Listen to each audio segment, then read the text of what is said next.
Em, Hola a todos, muchas gracias por venir a esta instancia.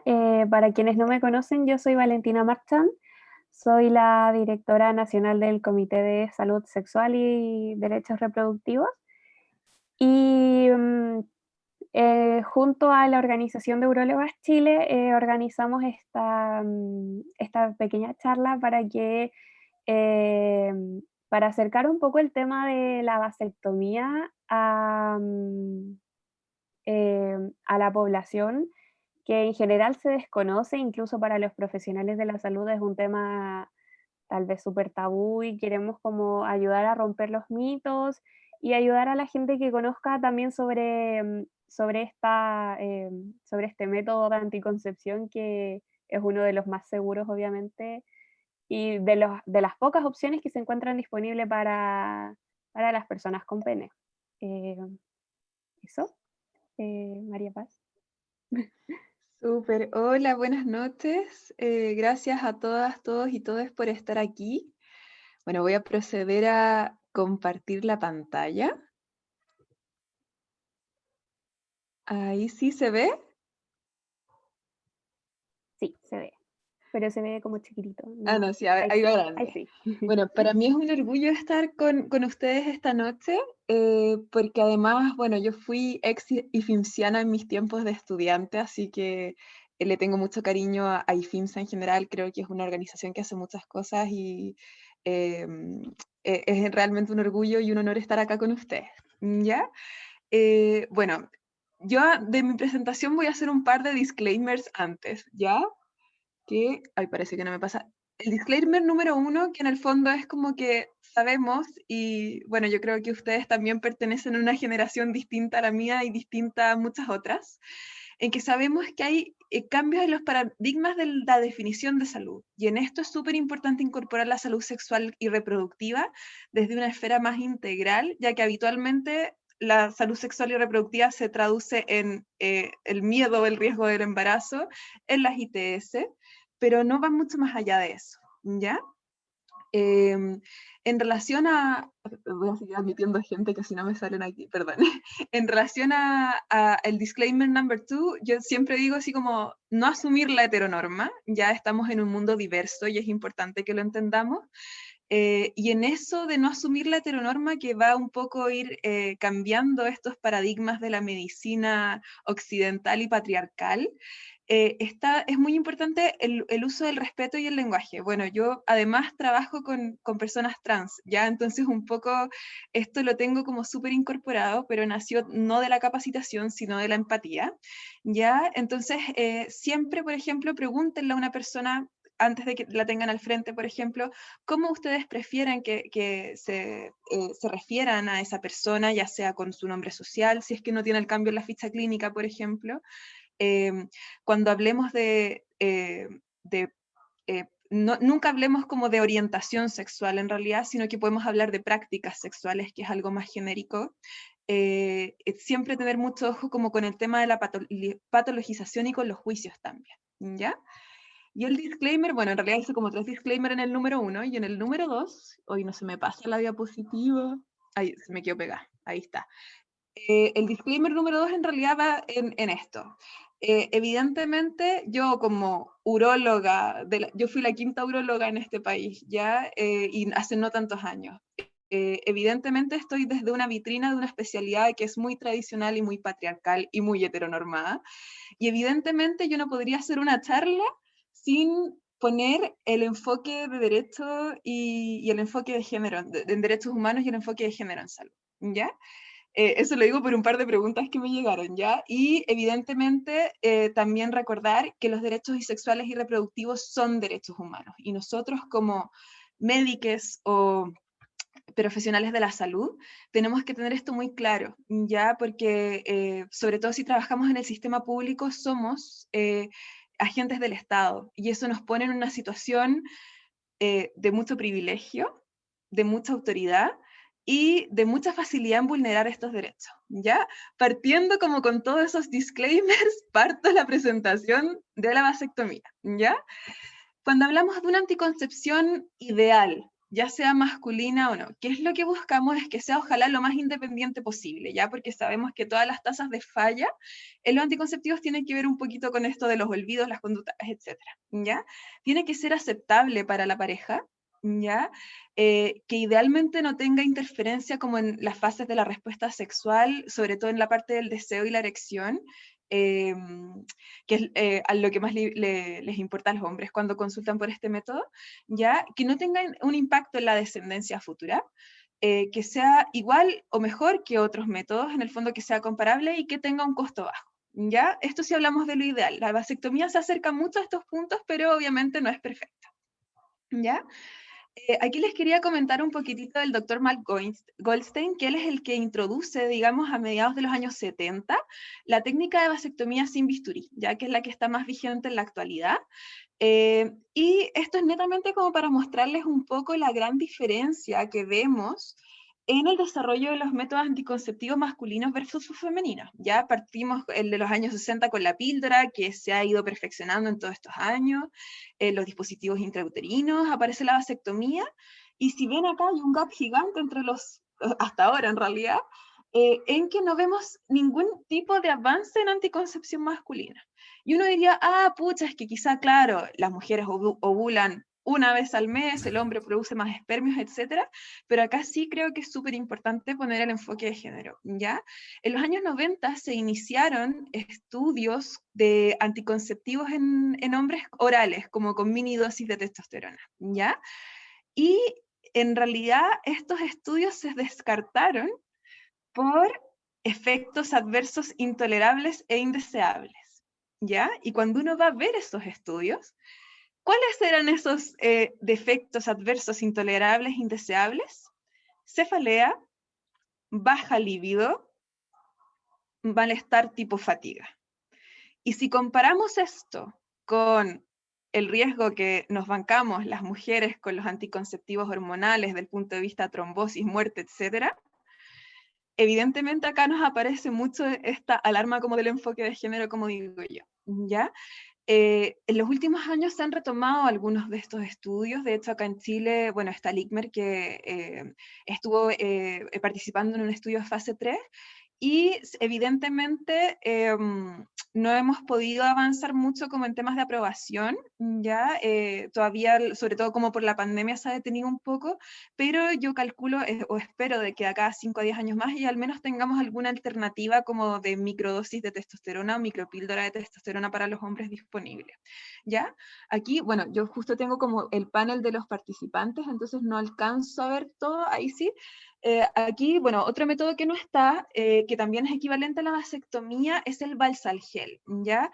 Que es algo que se aprobó por la FDA hace unos 3 años atrás y es como un gel, digamos, que se puede poner en los conductos deferentes y se establece como es como un biopolímero que podría, digamos, tener el mismo efecto de la vasectomía y ser reversible porque se puede reinyectar una solución que lo reabsorbe o esto mismo reabsorberse en un plazo de 10 años. Les comento esto porque es una pregunta que siempre sale. Yo no voy a hablar como tanto de ese método porque en realidad hay pocos estudios como que avalen la seguridad de este método como en el largo plazo, ¿ya? Entonces en realidad es un método que al menos los andrólogos, tanto aquí como en España, por ejemplo, que es donde yo me formé en andrología, no recomendamos ampliamente, ¿ya? Entonces, pese a toda esta historia como de la anticoncepción y pese a que la vasectomía está disponible de los años 70 sin bisturí, vemos que en realidad a nivel mundial no ha alcanzado como tanta prevalencia como método versus otros métodos, ¿ya?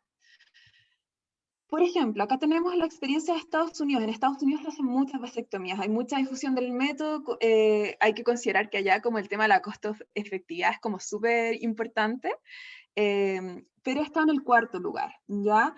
Y en primer lugar, la salpingoligadura, el equivalente femenino y la píldora, ¿ya? Ahora, es súper llamativo acá que en el cuarto lugar sea la vasectomía extrapolable al método de calendario, que sabemos que es el método con más fallas, ¿ya? Y se me quedó de nuevo pegar la transición de las diapositivas, a ver. Ahí sí. Y estos son los países que les quería comentar que en el fondo la vasectomía supera a la salpingoligadura en las mujeres. Corea, Canadá, el Reino Unido, Nueva Zelanda, Bután, Holanda, Dinamarca, Austria y España. Aquí es donde yo me formé. Esto más que nada para demostrarles cómo ha sido el cambio de paradigma en 10 años, digamos, en el avance de la vasectomía que se ha establecido como uno de los métodos de elección y ha superado con creces a la ligadura tubaria. ¿Ya? ¿Qué pasa en Chile? ¿O por qué en Chile quizá recién ahora, hace poco, se está como difundiendo más el método? Bueno, en el 75 hubo una resolución del Ministerio de Salud, recordar en los tiempos que estábamos en ese tiempo en nuestro país, en que se prohibía la vasectomía como método anticonceptivo. Ya el 2000, o sea, 25 años después, sale una resolución que autoriza la vasectomía como método. Pero en realidad en ese momento, con un año de autorización, podemos ver la abismal diferencia de 16.000 ligaduras versus 134 vasectomías. Afortunadamente, esto ha ido aumentando con el tiempo, pero si nos paramos actualmente y vemos cuáles son los métodos anticonceptivos de elección en Chile, en primer lugar están como los métodos hormonales femeninos, ya las píldoras. Tercer lugar, el preservativo, y la vasectomía queda en octavo lugar. ¿Ya? Ahora les voy a hablar un poquitito como de la... Esto tiene muchas causas, les voy a mostrar un poquitito el tema de las coberturas de los sistemas de salud y luego un poquitito de epidemiología. ¿Ya? Hay que recordar que la vasectomía es una cirugía codificada. ¿Qué significa esto? Que tiene coberturas por todos los sistemas de salud. ¿Ya? El bono PAD de FONASA, que también eso fue muy visible en los medios, se aprobó ahora en marzo, ¿ya? Pero previo a la existencia del bono PAD, la cobertura existía por FONASA por modalidad de libre elección o institucional. Existía cobertura a través de la ISAPRES de las Fuerzas Armadas y a través de seguros complementarios, ¿ya? Desde el punto de vista, ¿qué es el bonopad? Estas infografías yo la hice cuando salió el bonopad en el Instagram, ¿ya? Pero básicamente el PAD es una sigla que significa pago asociado a diagnóstico y en el fondo son cirugías paquetizadas de FONASA que pueden estar por la modalidad libre elección en el sistema público, en el sistema privado, ¿ya? Y el paciente accede como en el fondo a esta prestación por un costo fijo conocido, compra un bono, ¿ya? ¿Cuánto cuesta la cirugía del bono PAD? El costo del bono para el paciente es alrededor de 350.000 pesos, ¿ya? Pero cubre casi el doble del punto de vista en plata, ¿ya? Y esto incluiría el pabellón, insumos, hospitalización, y todos los etcétera, ¿ya? Dependiendo de las modalidades, habitualmente se hace de forma ambulatoria, pero también algunos paquetes, dependiendo la hora de la cirugía, incluyen un día cama, ¿ya? Y este bono tiene cobertura en sistemas público y privado, o sea, el paciente paga lo mismo, digamos, por su bono y lo puede usar en una clínica con convenio o en el pensionado de un hospital, por ejemplo. ¿Qué pasa si es que el paciente no puede pagar el bono? Y esto es como hacíamos las vasectomías antes, ¿ya? Hay que recordar que esta es una cirugía codificada, ¿ya? Y en el fondo, si bien el comprar el bono puede mejorar mi acceso a la cirugía desde el punto de vista de los tiempos, todo paciente FONASA puede solicitar a través de su consultorio una derivación a urología para acceder a la cirugía, ¿ya? Obviamente, ahí el tema de los tiempos puede ser un poco complejo, ¿ya? Porque recordamos que el sistema de salud y sobre todo desde la atención primaria está un poco saturado. Habitualmente lo más demoroso es desde esa primera derivación, digamos, de la atención primaria hasta la primera consulta con el urólogo, ¿ya? Pero después, si bien urología tiene bastante lista de espera del punto de vista GES o oncología, como son cirugías que se pueden hacer en modalidad ambulatoria o son mínimamente invasivas, en general se pueden resolver en pabellones de menor complejidad, ¿ya? Acá lo que les decía, obviamente los plazos van a variar según la lista de esperas de cada hospital, ¿ya? Y por la cobertura, digamos, FONASA, fuera del bonopad, que era lo que teníamos antes, como les comentaba, es gratis para los pacientes que están en el tramo A y B de FONASA, y C y D tienen un copago del 20%. ¿Ya? Me imagino que esa parte quedó clara, igual la podemos discutir más adelante. Bueno, en relación a las ISAPRES, ya, aquí obviamente va a depender mucho del plan del paciente, ¿ya? Pero al menos en la región donde yo trabajo, que es Concepción, hay algunas clínicas que han hecho como convenios con ISAPRES como para hacer algo como equivalente a un bono PAD, ¿ya? Al menos acá había una clínica hace poco que tenía uno por 250.000 pesos,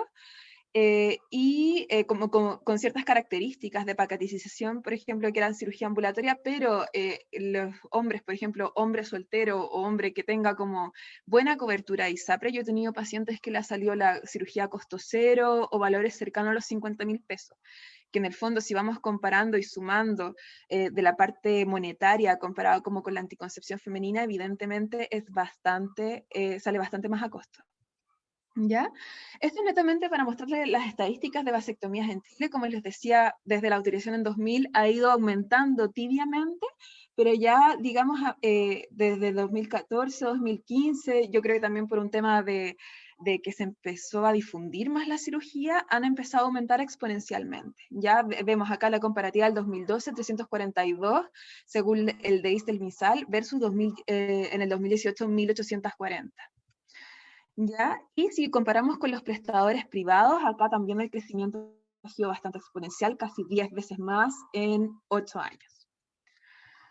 Desde el punto de vista de la técnica quirúrgica, bueno, no sé si vamos bien hasta ahí, si quieren hacer alguna pregunta, si las dejamos para el final, si no, seguimos con la técnica quirúrgica.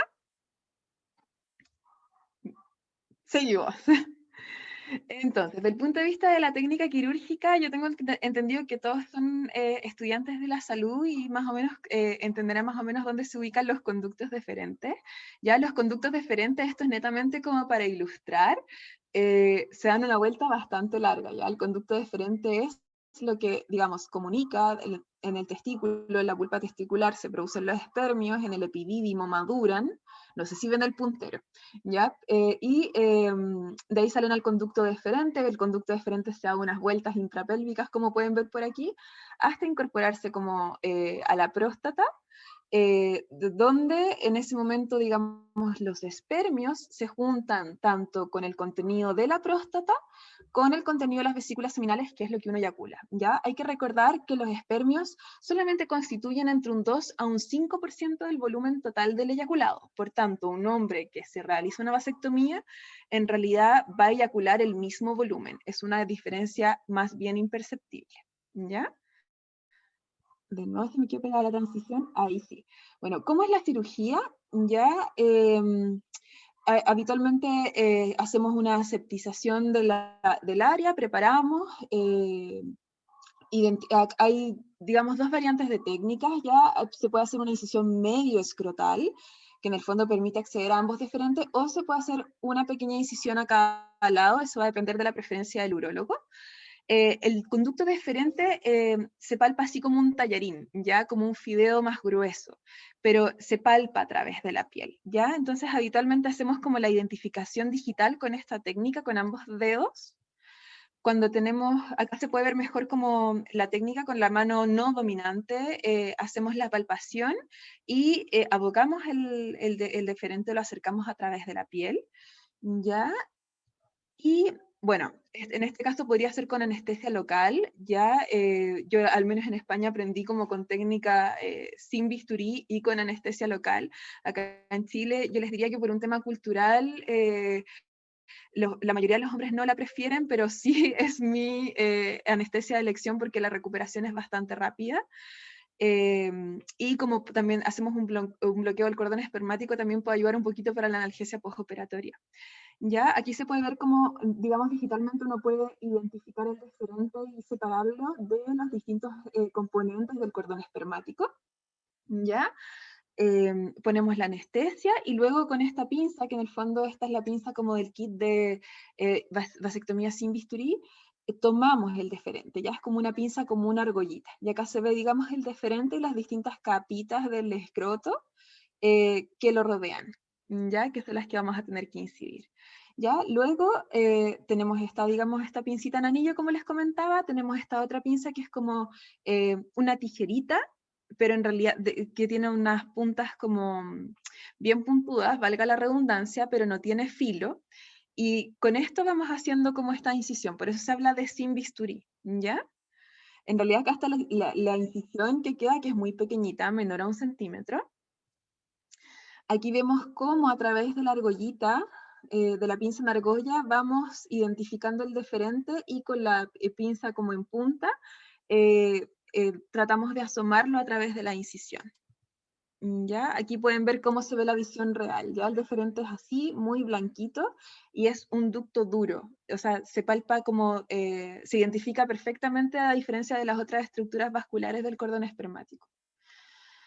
Ya, bueno, acá sale bastante, si uno hace como una buena palpación y una buena disección, sale como bastante individualizado, ¿ya?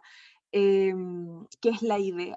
Hay que recordar que dentro de la irrigación del testículo, una de las arterias es la arteria deferencial, que va acá muy pegadita al conducto deferente y habitualmente tratamos de preservarla, ¿ya? Entonces, aquí ya tenemos aislado nuestro deferente, empezamos a preparar las ligaduras. Aquí hay un esquema de las ligaduras, básicamente tomamos los dos extremos, se ligan, se cortan, se cauterizan, idealmente uno saca un pedazo de deferente que puede mandarlo a biopsia. En realidad hay algunos colegas que lo mandan como para confirmación histopatológica por temas médico-legales, otros que no. Pero acá pensando siempre en que puede existir una posibilidad de revertirse a futuro. Lo ideal es, ojalá no cortar un extremo tan grande de deferente porque eso podría dificultar la ranostomosis si es que el paciente se arrepiente. ¿Ya? Lo otro que es importante dentro de la técnica quirúrgica, además del el corte, la ligadura y la cauterización, es aproximar los extremos de los conductos deferentes como en planos distintos, ¿ya? Porque eso se ha visto que es la medida más efectiva en disminuir el riesgo de recanalización. Del punto de vista de los resultados, ¿ya? Si vemos del punto de vista de seguridad de los métodos anticonceptivos, bueno, esto no lo dije al principio, pero evidentemente nosotros cuando planteamos la vasectomía la planteamos como un método definitivo. Yo más adelante les voy a hablar de reversión, pero en el fondo, que a mí también me ha pasado porque, sobre todo como con el marketing de la vasectomía o con esto de los matinales, etcétera, se habla como un método reversible, ¿ya? Pero uno debería plantearlo siempre como un método permanente, ¿ya?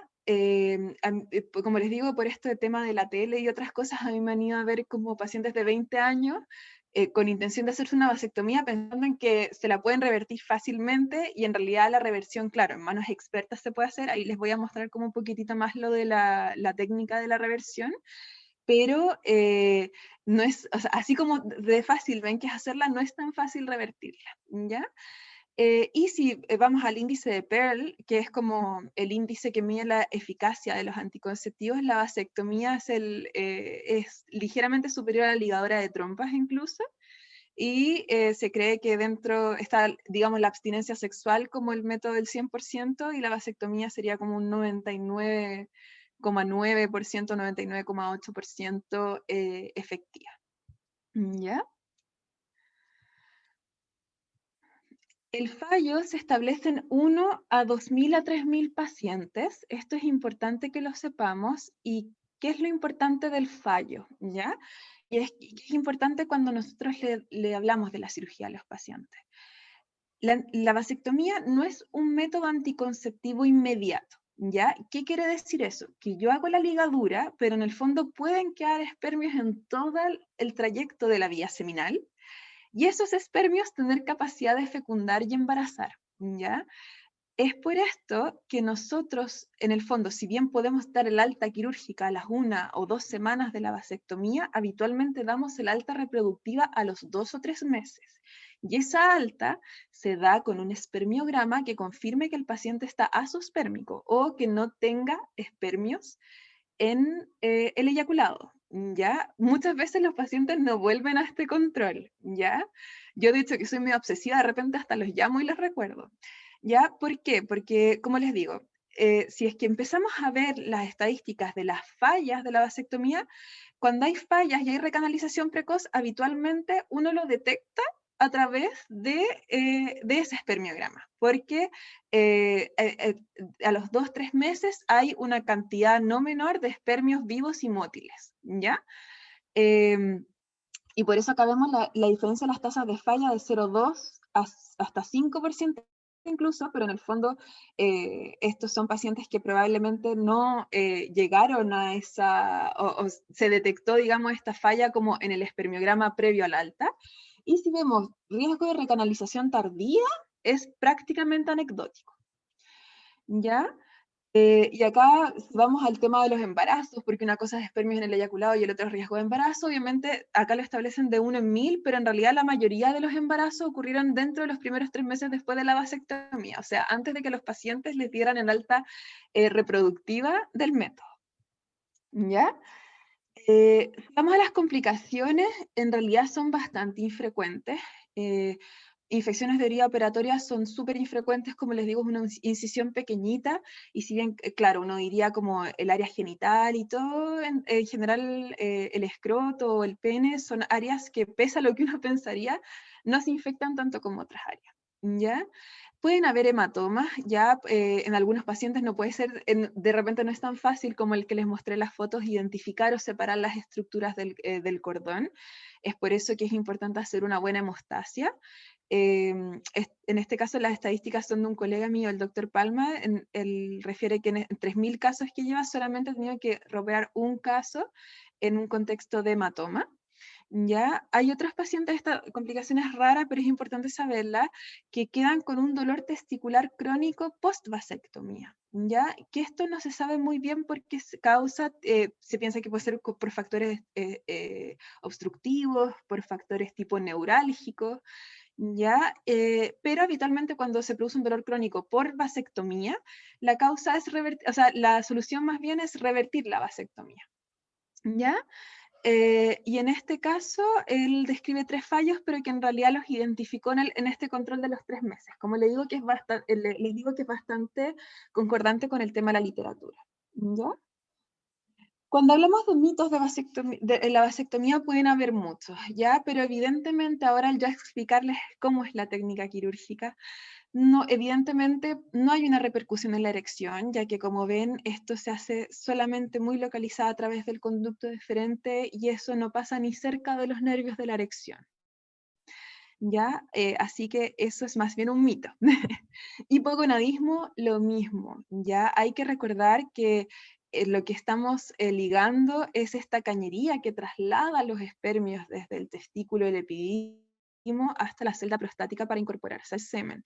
O sea, no va a haber ningún daño a nivel testicular del punto de vista función testicular, ¿ya? Y eso es súper importante saberlo, porque recordad que el testículo tiene 2 funciones.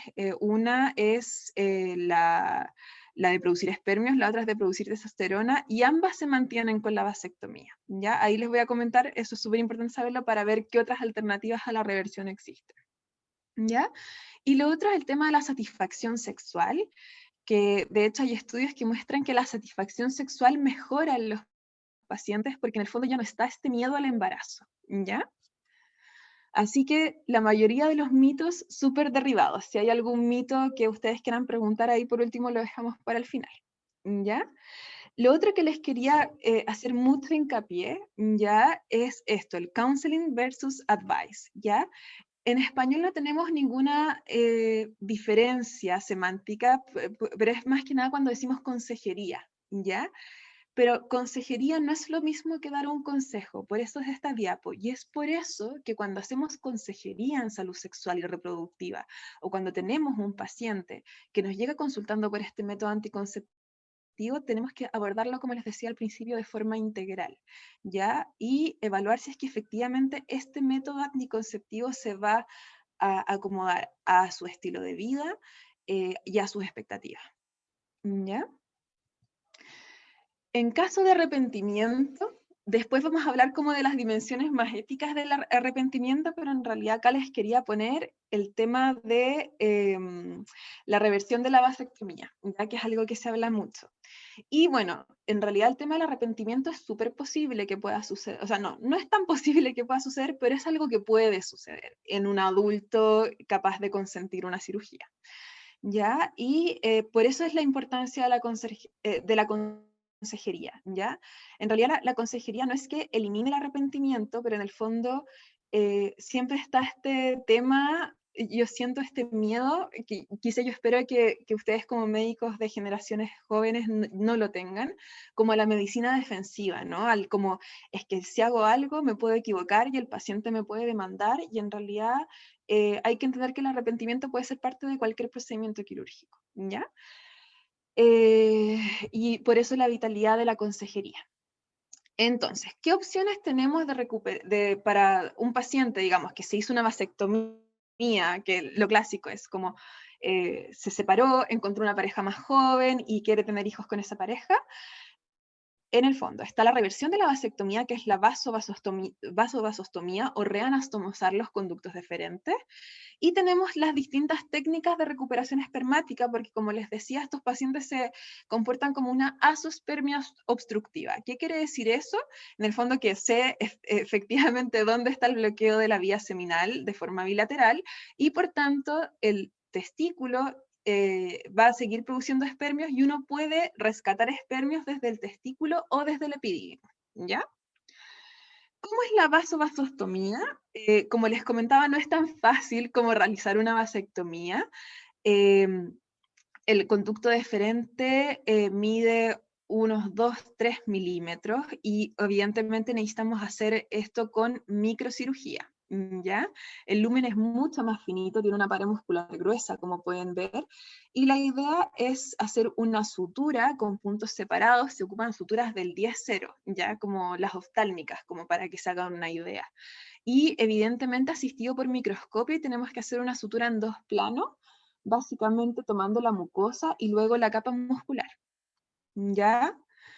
El doctor Sherman Silver fue el primero en describir como el caso, o sea, el que describió la técnica en realidad microquirúrgica. Él ya bueno, llevaba hasta el 2004 como más de 4.000 casos a la fecha. Y aquí pueden ver un poquito como más de detalle. Nosotros con microcirugía ocupamos un aproximador que en el fondo son como unas pincitas que toman como cada cabo del conducto deferente. Lo que nosotros hacemos, digamos, al revertirla es identificar este callito que se produce en la cicatriz, seccionamos como el tejido cicatricial, ponemos cada extremo de los deferentes con la ayuda de este separador, y ahí ponemos el microscopio, digamos, para hacer como los planos de sutura que les comentaba, que hay planos mucosos y planos musculares. Ya, pues es una cirugía que puede ser ambulatoria, se puede hacer incluso con anestesia local, duran aproximadamente 2 horas, ¿ya? Y evidentemente acá lo más importante es que sea realizada en manos de un cirujano experto. Actualmente en Chile yo les diría que hay 3 o 4 urólogos, andrólogos, eh, que, que tienen como la expertise para tener buenas tasas como de reversión de vasectomía, ¿ya? Las tasas de complicaciones son muy bajitas, también es una cirugía codificada, ¿ya? Pero evidentemente los costos son mucho mayores, aproximadamente sale entre 2 a 4 millones de pesos dependiendo del lugar, ¿ya? Y esta es más o menos la visión para que se hagan una idea, esta es una pinza de microcirugía y ese es el hilo, ¿ya? Entonces, ¿qué es importante de la vasostomía? Es que siempre cuando uno plantea revertir la vasectomía, va a estar dado por 2 factores, ¿ya? Una es el tiempo que ha ocurrido desde la vasectomía original, ¿ya? Porque ese es el mayor predictor de éxito. Habitualmente hasta los 8 a 10 años de la vasectomía original, uno logra unas tasas como entre el 80 y el 90% de éxito de la reversión. El éxito de la reversión se define por espermios en eyaculado, ¿ya? Y sobre los 9-10 años ya vemos que estas tasas decaen y ya mayor a 15 años son, bueno, menos del 30%, tasas de embarazo, ¿ya? Versus tasas como de espermios en eyaculado. Del punto de vista de otras técnicas, lo otro que les quería decir, como les había dicho, que en realidad depende por una parte, de la edad o sea, depende del tiempo de la vasectomía, el otro factor que depende es la edad de la pareja, ¿ya? Y en el fondo, si es que vamos a revertir una vasectomía, tenemos que evaluar bien que esa pareja tenga posibilidades de embarazarse de forma natural, ¿ya? Porque habitualmente sabemos que en una mujer que tiene, el quiebre de la curva reproductiva de las mujeres está sobre los 35 años, ¿ya? Entonces, si la pareja de esta persona que se quiere revertir la vasectomía tiene 38 o 40 años, en realidad probablemente revertir la vasectomía no va a ser una buena idea porque su pareja tiene pocas chances de embarazarse de forma espontánea. Entonces ahí probablemente tengan que ir a una técnica de alta complejidad y más que revertir la vasectomía, se tenga que aplicar alguna de estas técnicas de recuperación espermática. Lo mismo, por ejemplo, si la pareja tuviera un factor tubario o alguna cosa extra que le hiciera ir directamente a una terapia de alta complejidad. Ya cuando hablamos de alta complejidad en reproducción hablamos como de in vitro, por si acaso, ¿ya? ¿Y cuáles son las otras técnicas de recuperación espermática? En el fondo está la TESE, que es como obtener tejido testicular directamente desde el testículo, y se pueden hacer distintos tipos de punción o del testículo o del epidimo por vía percutánea o por vía abierta, ¿ya? Evidentemente estas son cirugías que son más bien simples para un andrólogo, tienen 30 a 60 minutos de duración, bajas tasas de complicaciones, pero en el fondo tenemos que tener claro que cualquiera de estas cirugías, por la cantidad de espermios que uno obtiene, son pensando en realizar un in vitro. Entonces tenemos que considerar los costos del in vitro y no solo los costos de la cirugía. Ya, si vamos a comparar tasas como de éxito, de reversión de vasectomía, asociado, o sea, o versus, digamos, tasas de éxito, me refiero no a espermios no eyaculados, sino más bien en tasas de embarazo, en realidad las tasas del ICSI o de técnicas de reproducción asistida de alta complejidad versus la reversión son bastante equiparables, ¿ya? Obviamente, la reversión versus un in vitro o un ICSI para una mujer, obviamente tiene el riesgo de hiperestimulación ovárica o el riesgo de la punción de folículos, que evidentemente no las tiene en un embarazo natural. Y si vemos, obviamente, las tasas, como les decía, de embarazo están influidas por la edad, pero son bastante equiparables las tasas de éxito. Obviamente, el ICSI tiene un mayor costo asociado, y ¿qué les iba a comentar? No, creo que eso, como el tema de, siempre tenemos que considerar como el costo del ICSI, y que habitualmente si comparamos un ICSI con una reversión de vasectomía para obtener un embarazo natural, habitualmente es menor el tiempo de embarazo con el ICSI, evidentemente, ¿ya? Que esto era lo que les quería comentar. Básicamente la diferencia entre ambas técnicas no es significativa del punto de vista de obtención de un embarazo, lo único significativo es el tiempo a ese embarazo.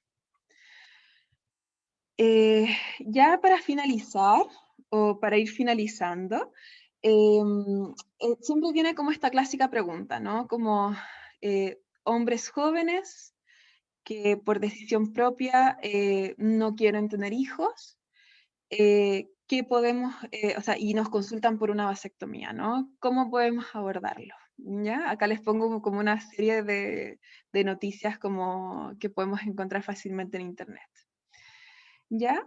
Estamos, del punto de vista como el análisis del criterio de elegibilidad OMS, hay que recordar que la OMS plantea como que cualquier persona mayor de 18 años con capacidad de consentimiento podría solicitar un método definitivo como de contracepción, ¿no? Pero si revisemos como esto de los criterios de la OMS, acá sale como algo bien curioso, que dice que los hombres que se hicieron una vasectomía a edad joven tenían como más riesgo de arrepentirse y revertírsela versus los de mayor edad. Y esto en realidad cuando uno se pone a revisar la literatura es como bastante dudoso. Y eso es lo que les voy a mostrar ahora. Ya, bueno, tenemos además en Chile, el MinSal del 2018 sacó unas normas nacionales para la regulación de la fertilidad, ya, que básicamente lo que hay que tener claro es que puede ser por petición del paciente, médico o de un familiar, que tiene que ser una decisión autónoma, que tiene que existir una consejería integral, como les comentaba antes, no solamente una opinión, que tiene que existir un consentimiento informado, que puede existir una posibilidad de arrepentirse previo a la cirugía, Bueno, acá otra situación que en el fondo consideran el tema de la esterilización durante una cesárea como en las mujeres, como idealmente como para evitar como un riesgo quirúrgico adicional. Y también plantean como el tema de esterilización en personas como interdictas o con algún tipo de discapacidad intelectual. ¿Ya? Pero estas guías no hacen ninguna acápite ni ninguna mención a una edad o requisito, o sea, una edad específica o una paternidad previa como requisito, ¿ya? Y salió una resolución en el 2020 que en realidad solamente establecía la mayoría de edad, ¿ya? Esto es súper importante, o este estudio yo lo encuentro súper curioso, ya que ve si es que hay algún determinante social, económico, emocional, etcétera, que haga que un hombre o una mujer se definan por decidir no tener hijos, por ejemplo, no sé, alguien deprimido, etcétera, como ese tipo de cosas, ¿ya? Y es un estudio que tiene bastante N, no, ni tanto N, pero en el fondo tomó bastantes aristas o áreas, digamos, en relación como tanto a salud mental, a presión social, a sociabilidad, como bastantes factores. ¿Ya? Y en realidad concluye que la decisión voluntaria de no tener hijos no está determinada ni asociada a una patología social o personal, y que incluso puede ser considerada como un estilo viable y un estilo de vida saludable, ¿ya? Y este estudio es como de los años 80, pensando en todo lo que ha cambiado el mundo. Este otro estudio es lo que más les quería mostrar, que en el fondo es como si es que efectivamente hay una tasa mayor de reversión de vasectomía en hombres sin hijos, ¿ya? Este en realidad era un estudio grande que tomaba como hombres que se habían hecho vasectomías por distintos motivos, ¿ya? Y que tenían 1, 2 hijos, sin hijos, más de 3 hijos, ¿ya? Y este estudio demostró que en realidad de los hombres que no tenían, este estudio es reciente del 2021, que los hombres que no tenían ningún hijo y se habían realizado la vasectomía, ninguno se había hecho reversión, ya versus los que sí tenían hijos. Entonces, si vamos a la evidencia, en realidad nos muestra que aparentemente esto del arrepentimiento que nos da tanto miedo no es tal, ¿ya? Ahora, siempre cuando abordamos a un paciente que efectivamente tiene mayoría de edad y no ha tenido descendencia todavía, tenemos que, y nos genera como un conflicto bioético, evidentemente los tenemos que abordar desde el principio de la bioética, ya que es justicia, no maleficencia, autonomía y beneficencia, pero por sobre todo la justicia y la autonomía. Ya, si queremos analizarlo desde la perspectiva del arrepentimiento, o en el fondo la edad y el riesgo del arrepentimiento, tenemos como la arista normativa, ¿ya? Que obviamente tiene que ver como con más factores de la persona, y acá tenemos que respetar la autonomía, y por otro lado la parte empírica, que son los estudios clínicos, ¿ya? Como les comenté, al menos desde el punto de vista de evidencia científica, no hay nada que indique que un hombre que no tiene hijos y se realiza una vasectomía se arrepienta más. De hecho, los que más se realizan vasectomías son los que han tenido hijos, o sea, reversiones. Y en el fondo, aquí vamos con estos principios. Si rechazamos una vasectomía solamente en base a la edad y solamente a no tener una paternidad, no tendría ningún fundamento, ¿ya? Por lo mismo, porque desde el punto de vista empírico hay una tasa baja, sino nula, de reversiones o arrepentimientos, y del punto de vista normativo, en el tema de la autonomía, que en el fondo si un individuo es capaz de tomar decisiones autónomas, la posibilidad de que se arrepienta es un riesgo que le debemos permitir tomar. Por eso en el fondo no tenemos que ahí mirar el arrepentimiento como algo negativo. ¿Ya? Y si vamos a las declaraciones de sociedades médicas, tanto esta es la de ginecología como la de urología, ambas, tanto la urología en su guía desde 2015 y la opinión de la ACOG, que es la de ginecología y obstetricia en su comité de ética, establecen que en realidad se le puede realizar una cirugía, digamos, definitiva a tanto mujeres jóvenes que no han tenido hijos, al menos esto es de la ACOG, y en el fondo esto tampoco, este deseo no debería gatillar como una interconsulta a psiquiatría, que es lo que pasa en algunos casos, y que debemos entender que en el fondo el arrepentimiento también es un derecho de las pacientes, pero, y es algo que puede suceder, pero no evitar el paternalismo en medicina. Y esto básicamente dice lo mismo, que en el fondo la edad mínima para acceder a una vasectomía está dada por la que defina la jurisprudencia legal de cada país, que en nuestro caso es los 18 años, en otros países a los 21.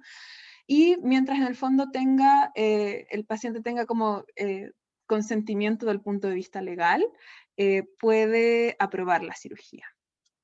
Y más aún, y es lo que puse acá como más en chiquitito, es el tema del enfoque de salud con derechos humanos, que es lo que yo le decía al principio. Ya nosotros como profesionales de la salud estamos en una posición de autoridad, tenemos que saberlo, y sobre todo si es que trabajamos en el sistema público, somos agentes del Estado.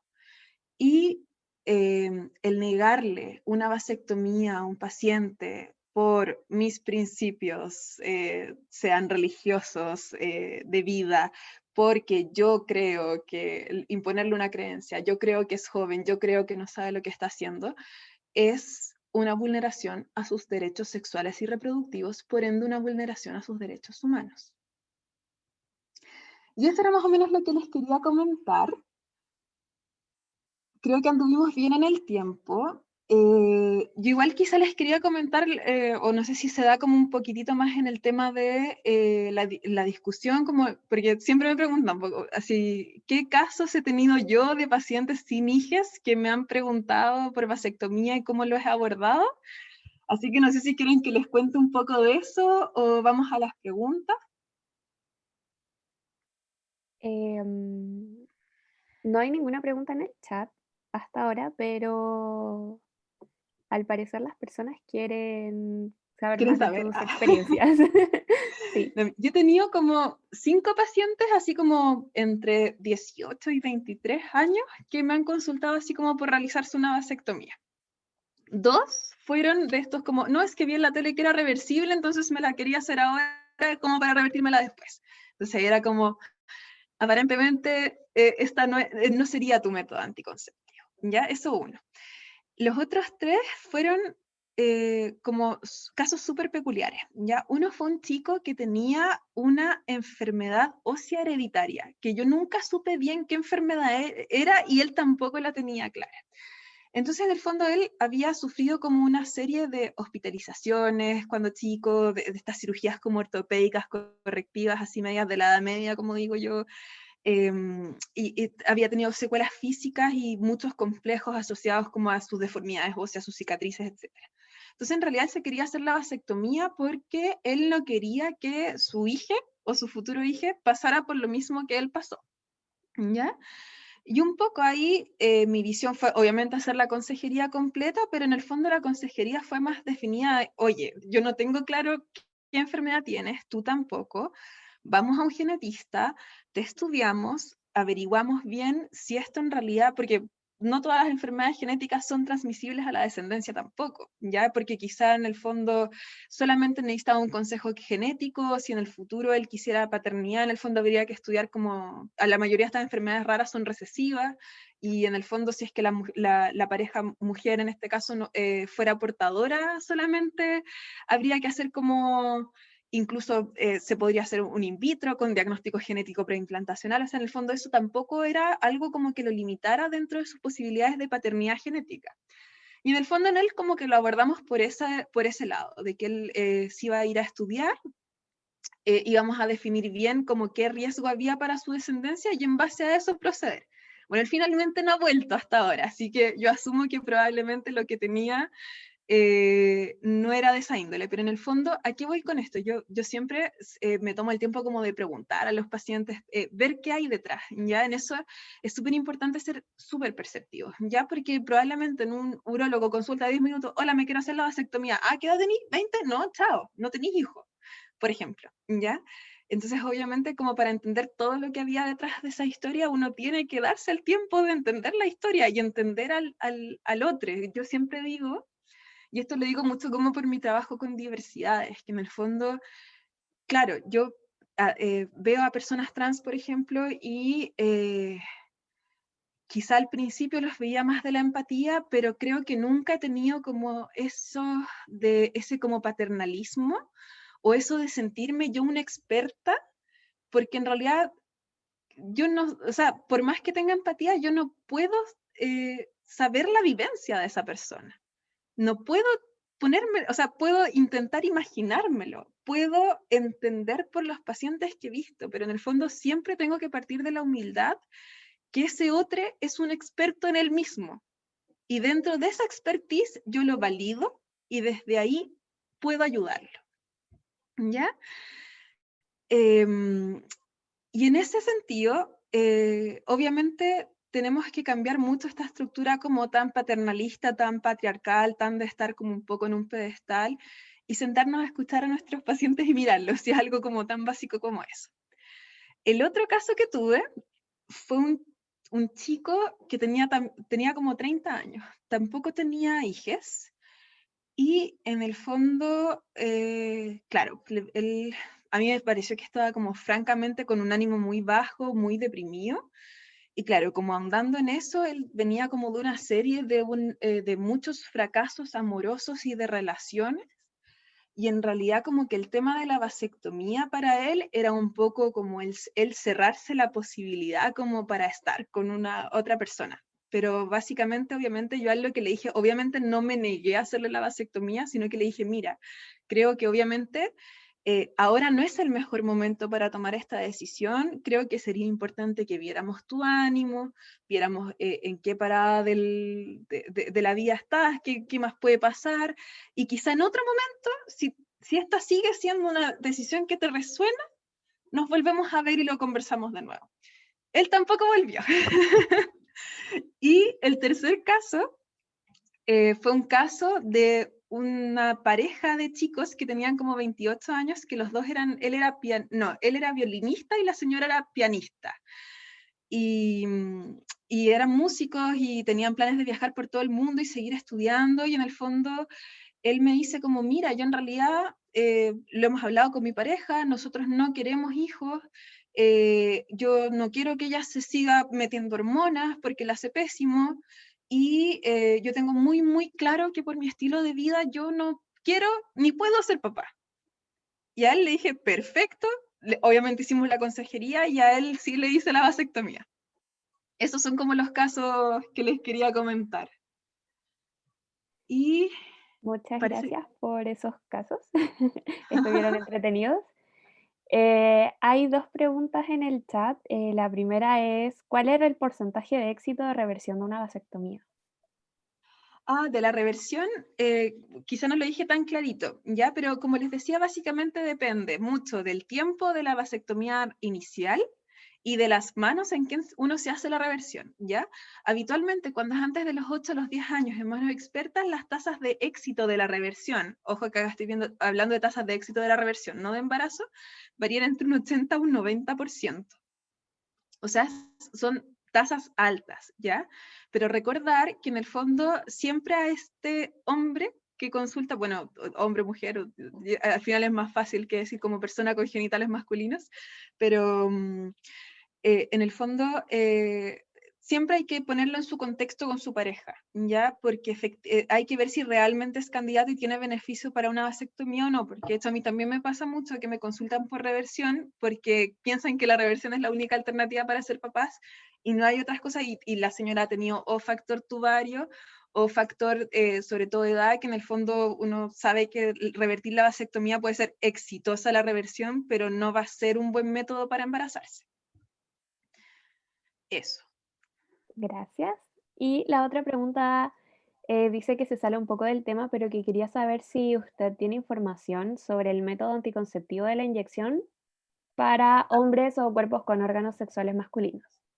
Mira, eso es que ahí la inyección puede ser dos opciones. Una es lo que yo les hablaba al principio, que es el Valsalgel, que es este como biopolímero que se inyecta en los deferentes y en el fondo actúa como un tapón, que después uno podría reinyectar la sustancia que lo diluye, que en el fondo eso en realidad tiene un costo que es más bien alto, y como les digo, si bien está aprobado por la FDA en algunos países, en Europa, por ejemplo, en España, que es donde yo hice mi formación, no se utiliza porque en realidad no hay estudios de seguridad a largo plazo como que establezcan que es realmente reversible, ¿ya? Estos polímeros pueden migrar, pueden obstruir otras partes de la vía seminal, o pueden generar daños inflamatorios que finalmente pueden dejar a esos hombres con secuelas reproductivas de por vida. Por eso no los recomendamos. Y la otra quizá inyección que se refiere, que cuando yo hablé como del tema de los métodos anticonceptivos en hombres, el estudio como de métodos hormonales, bueno, existe la testosterona, ya que la testosterona es ampliamente utilizada, por ejemplo, con fines deportivos o de performance sexual, etcétera, y muchas veces no son testosterona clásicas, ya son como derivados equinos, son mezclas de derivados. En ese mundillo como de los musculinos, como digo yo, hay una cantidad de comercio y de cosas aberrantes que la gente se pone en el cuerpo, ¿ya? Y en el fondo hay que recordar que la testosterona actúa como anticonceptivo, ¿ya? En muchos casos, un hombre que tú le inyectas testosterona, del origen que sea, el hombre va a quedar azospérmico, ¿ya? Pero en el fondo, en el fondo no son dosis de testosterona que se utilizan para las que están disponibles, me refiero. No son dosis de testosterona que se ocupan para anticoncepción, son dosis de testosterona que están diseñadas para hipogonadismo o para pacientes trans masculinos, por ejemplo, ¿ya? Entonces, sería como un efecto colateral de esa inyección de testosterona, pero hay que recordar que obviamente, sobre todo estas de depósito, se pueden absorber de forma errática y no necesariamente mantienen como la azoospermia en todo momento. Por eso no se ocupa como método anticonceptivo, y por otra parte la testosterona también tiene como otros efectos, ya poliglobulia, entre otros, entonces es como súper importante no darle un rol que no tiene. Sí se está estudiando como la testosterona como en microdosis orales, que eso sí se ha demostrado que logra como azoospermias mantenidas irreversibles, pero en el fondo están en estudios de fase 3 todavía, no se han lanzado al mercado. Ya, gracias. Otra pregunta dice que si bien la incisión es súper pequeña, si es que deja algún tipo de cicatriz visible. No, habitualmente no. El escroto en realidad sana súper bien. En general el escroto o los labios mayores de la mujer sanan súper bien y no dejan ningún tipo de cicatriz, prácticamente no se nota. O por ejemplo, en otras cirugías escrotales como los hidroceles, por ejemplo, que son incisiones más grandes, incluso habitualmente ni se nota. Ya, súper.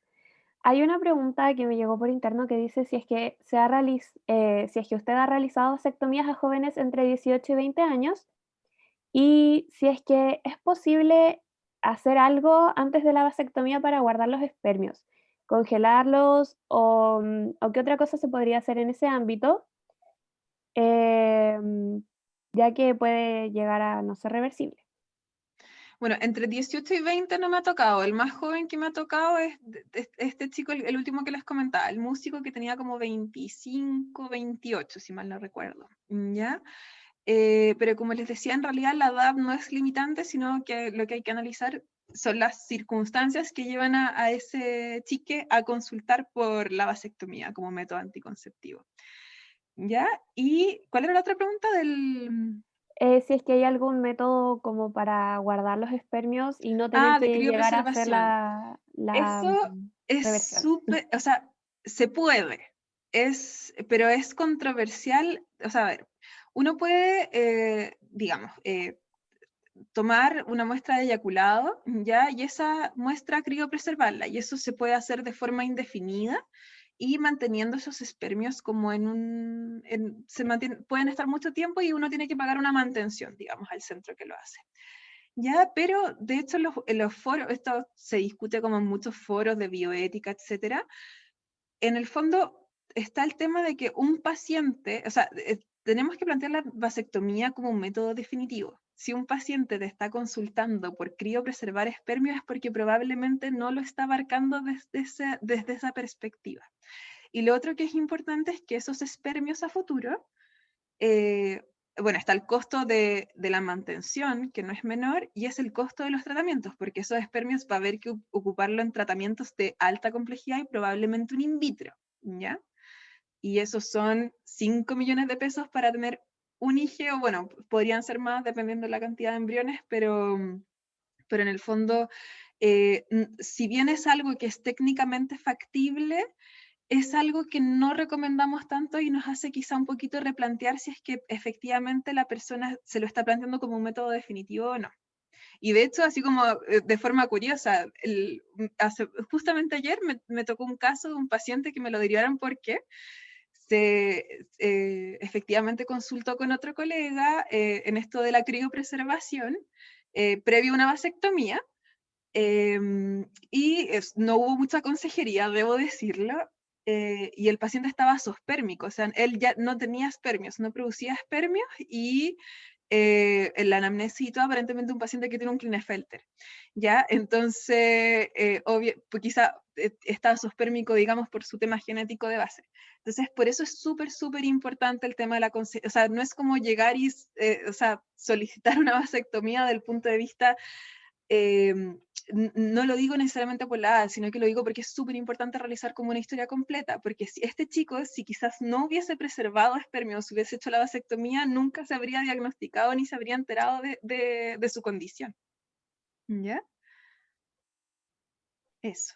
Ya, muchas gracias. Em, con respecto a la complicación del dolor testicular crónico, ¿por qué la solución es revertir la vasectomía? ¿Se pasa a llegar a un nervio o qué pasa específicamente para que esa sea la solución?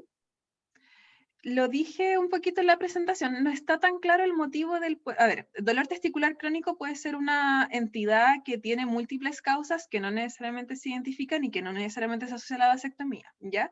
En el fondo, acá estamos hablando de puntualmente un paciente que no tenía dolor testicular, que se hizo la vasectomía y que al examinarlo, digamos, se atribuye ese dolor, o ese origen, digamos, como en el callito de la cicatriz de la vasectomía, ¿ya?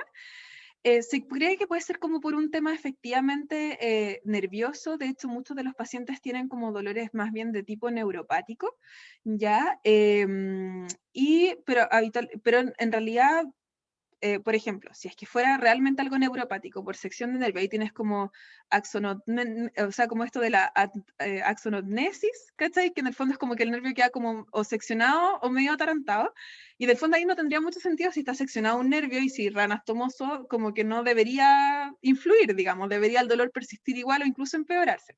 Y efectivamente mejora. Entonces no se sabe tan bien cuál es la etiología de este dolor particular, pero sí se sabe que revirtiendo la vasectomía se les pasa. Muchas gracias. Y la última pregunta que nos ha llegado es, ¿el precio para realizar la vasectomía y revertirla son independientes uno del otro? No sé si entendí, pero creo que igual lo dije. En el fondo son códigos de cirugías distintos. Son cirugías distintas, entonces evidentemente son precios independientes y claramente el precio de la reversión es bastante mayor que el de la realización de la vasectomía.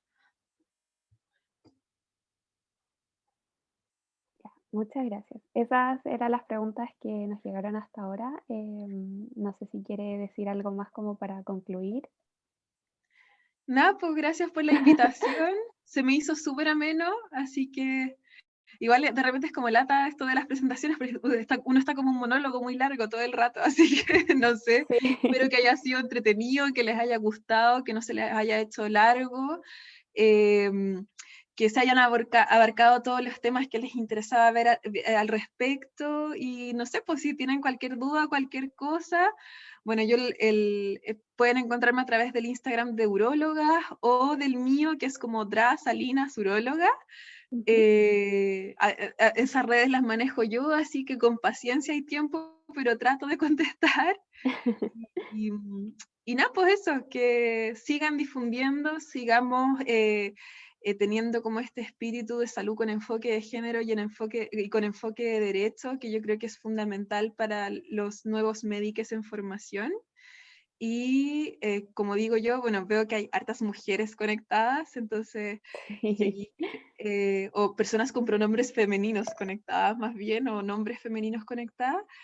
Y creo que es súper importante que desde esa vitrina como médicas tengamos súper, súper claro el tema de la salud con perspectiva de género. Yo es algo que me encontré después de finalizar mi formación y creo que habría sido súper, súper relevante como tener esos conceptos de antes. Así que eso.